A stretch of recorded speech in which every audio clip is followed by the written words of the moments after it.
Welcome back to the Mark Mosey Show, only right here on the brand new Sports Radio 1560 The Fan. And joining me right now here on the Club 52 Hotline, talk all things NBA. Good friend of mine here in the listening area. His blog is the Ultimate NBA Insider. His name is Chris Pirtle. Chris, how you doing today? I'm doing great, Mark. Good to be with you today. Hey, I appreciate it. We're only a couple weeks in here into the new NBA season, but you want to start with, and I don't know why, but let's go over this, the Houston Rockets of all team. Why do you want to start here? I mean, we got the Warriors, the Spurs, the Knicks are playing better. Why do you want to start with the Rockets for the NBA? Well, I think I want to start with the Rockets, Mark, because they had some huge expectations going into this season. As you know, they were the runner-up last year in the Western Conference. They got beat by the Warriors in the Western Conference Finals. They acquire Ty Lawson in the off-season, who is an all-star point guard. Not every year that a team is going to acquire an all-star point guard and not really have to give anything up, which is the case for the Houston Rockets. So these guys had some serious expectations. When I talked to you 2 weeks ago in our segment, the Rockets had started off 0-3, and it was looking a little dicey. They won a couple games, and that made them feel a little bit better about themselves. But since then, they've turned right back into these strange Houston Rockets. They're losers of 4 straight. They're 4-7. And if the playoffs started today, they wouldn't even come close to making it. So that's why I bring the Rockets up. Look, they only made the Western Conference Finals because the Thunder were injured. Can we just say that after a while? Well, yeah, the Thunder were injured, and then the Clippers laid that egg. The Clippers, as you may remember, went up 3-1 in that series, had a 20-point lead in I believe that was Game 5, and just let it slip away. So the Rockets, whether they made it there by luck or not, they made it, and they had expectations this year. And to start the season 4-7 is a huge disappointment in Rockets land. I would look for some big-time changes to occur in Houston over the next couple of weeks. Okay, I made a joke about the Thunder. Durant having some injury problems again. Westbrook gets his 40, and then the Thunder lose. What is your take on this basketball team? Is it all up to Durant where he has to stay healthy for the whole season? Yeah, he does. I mean, having a huge 1-2 punch, the Thunder have relied on this 1-2 punch of Westbrook and Durant now for the past 4 or 5 years. And they've been highly successful with that 1-2 punch. They even went to the finals one year. But when you take away half of your 1-2 punch, they're just an average team. We saw it last year. They didn't even make the playoffs when Durant got injured. And just to emphasize the importance of a 1-2 punch, I think the best 1-2 punch in basketball is Steph Curry and Draymond Green. And the Warriors didn't start winning championships and divisions until they put Draymond Green in the starting lineup. The same can be said for the Thunder. They have to have both of those guys.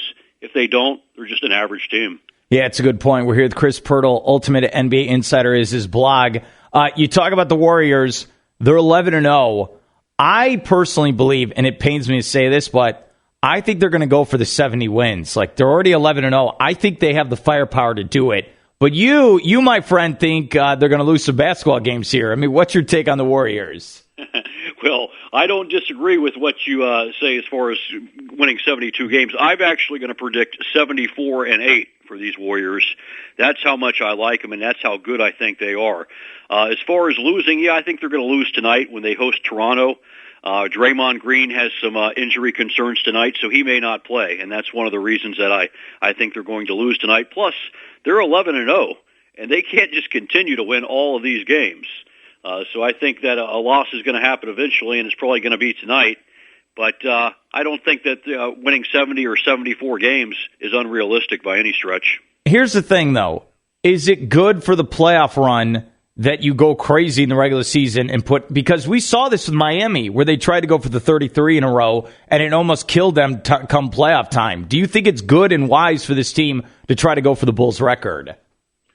Well, I think it's good to play up to your potential, and if you've got it and you're good enough to do it, then go for it. So obviously we don't remember what happens in the regular season, like you said, with that Heat team. Yeah. They won the 28 games that year, but they ended up losing in the finals. So you're right about that. We're not really going to remember what happens in the regular season unless they break that record. If they break that record, then we are going to remember it. So I think it's wise to go after it. I say give it all you've got. You don't want to hold back. If you get used to holding back, then you may hold back in the playoffs. So I say go after it if you're Luke Walton, Steve Kerr, and the Warriors. All right, wait a minute.